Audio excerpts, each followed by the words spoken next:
आशीष जी, श्री हरिवंश बाबू। महाराज जी, सारे पाप आचरण आपकी कृपा बल से छोड़ दिए हैं 1.5 साल पहले से। प्याज, लहसुन, मांस, मदिरा, मतलब सभी। महाराज जी, आपने एक सत्संग में कहा था कि मैं अगर मर भी जाऊं तो मेरे वचनों पर आजीवन चलना, किसी की गुलामी का शिकार मत होना, एकमात्र श्री जी की गुलामी को ही स्वीकार करना। महाराज जी, उस दिन से दिल को कोई निचोड़ रहा है, मतलब जैसे कोई भीगे कपड़े को निचोड़ा करे।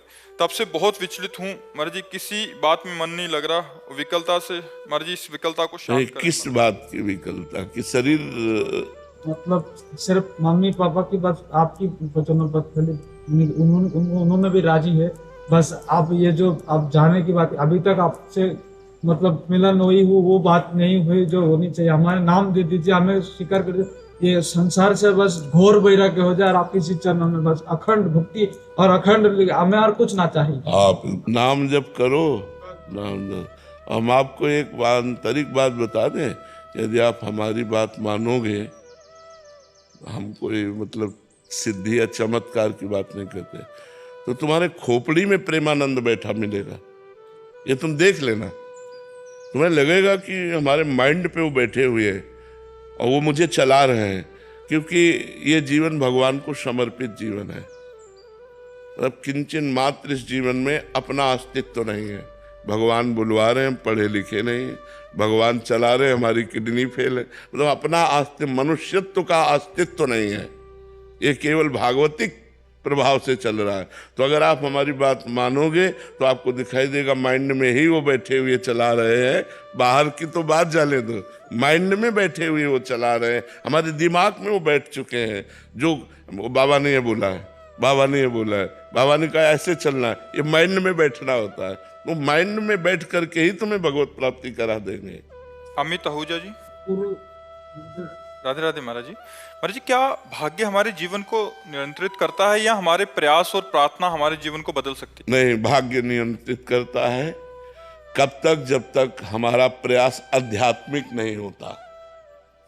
आध्यात्मिक प्रयास होने पर भी भाग्य अपना प्रभाव दिखाता रहता है, लेकिन वो हमको परास्त नहीं कर सकता। आध्यात्मिक उन्नति होने पर हम अपने नए प्रारब्ध की रचना कर सकते हैं, नए भाग्य की रचना कर सकते हैं, लेकिन वो केवल आध्यात्मिक प्रयास से ही होगा, भौतिक प्रयास से नहीं। भौतिक प्रयास की सफलता और असफलता ये पूर्व भाग्य पर आधारित है।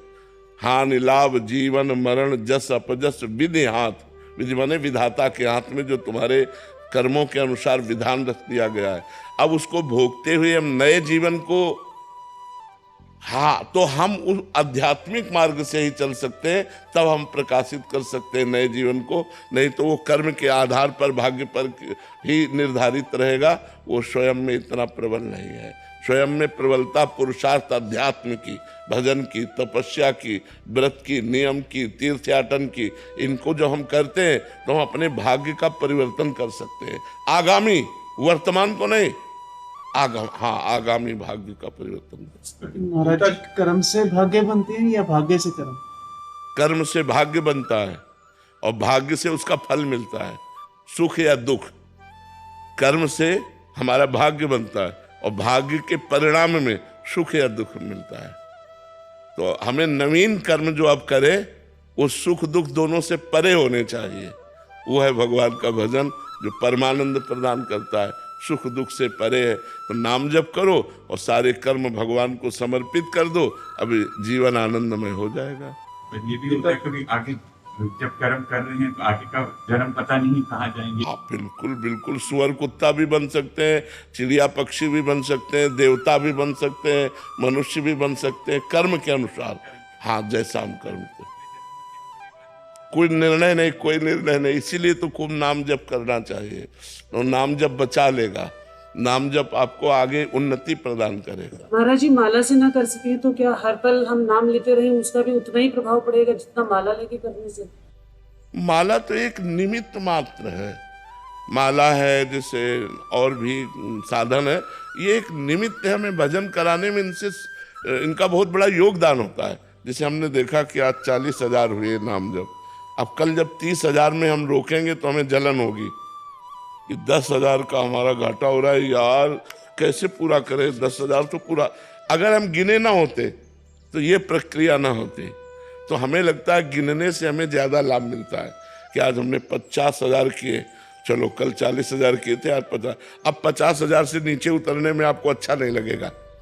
तो मुझे लगता है नए साधक को गिनकर करना चाहिए, माला से, काउंटर से, जैसे भी बने, तो उससे हमारी रुचि बनती है, वैसी संख्या बनती है। अब ऐसे हमारा घंटा भर मन लगा और कभी बिल्कुल ना लगा, तो फिर वो ठीक नहीं रहेगा।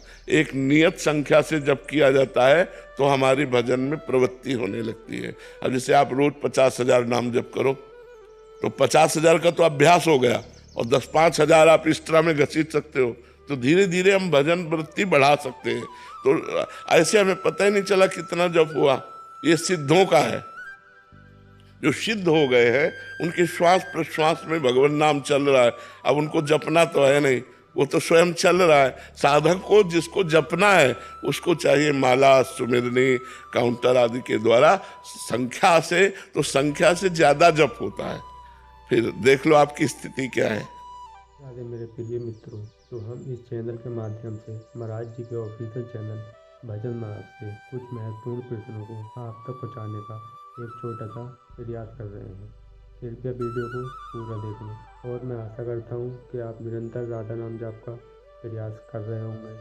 और मेरी आपसे एक प्रार्थना है कि महाराज जी के उत्तम स्वास्थ्य के लिए राधा रानी से कामना करें, जिससे कि वे अच्छे रहें, स्वस्थ रहें। राधा वल्लभ, जय राधा।